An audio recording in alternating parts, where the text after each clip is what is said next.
Cet après-midi, plusieurs élus venus de tous les territoires de Corse ont manifesté leur solidarité à la communauté de communes du Fiumorbu Castello, le syndicat mixte du Giussagne, les représentants de la Comcom d'Île-Rousse-Balagne et ceux de la Casinc avaient tous de bonnes raisons de soutenir les édiles de la plaine orientale. On est solidaire parce qu'on trouve que ce qui s'est passé là avec les forces de l'ordre, c'était quand même inadmissible. Notre territoire envisage de créer un CET.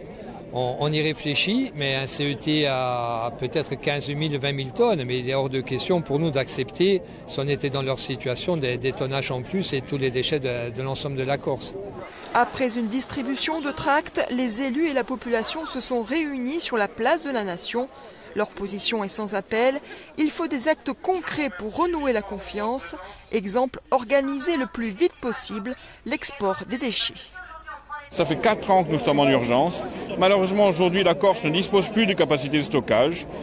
Elle a par contre un marché qui s'est ouvert avec des prestataires qui sont prêts à accueillir nos déchets sur le continent pour quelques milliers de tonnes. Il manque un marché de transport. Il faut absolument passer en urgence.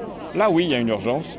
Le marché des transports pour pouvoir évacuer nos tonnes excédentaires. Même position pour les représentants du Sartenay-Valinco qui demandent plus de respect de la part des autorités. On a le sentiment d'être un territoire méprisé et on ne nous voit que par le prisme des déchets. Or, on a d'autres projets, d'autres choses à mettre en avant et on a besoin pour ça d'avoir aussi le soutien des pouvoirs publics. Avec Talone et le centre d'enfouissement du Fiumorbu Castello, la plaine orientale a déjà enfoui 3 millions de tonnes de déchets. Les élus de ce territoire ne veulent plus faire de sacrifices supplémentaires et demandent à la préfète de Corse de lever l'arrêté de réquisition.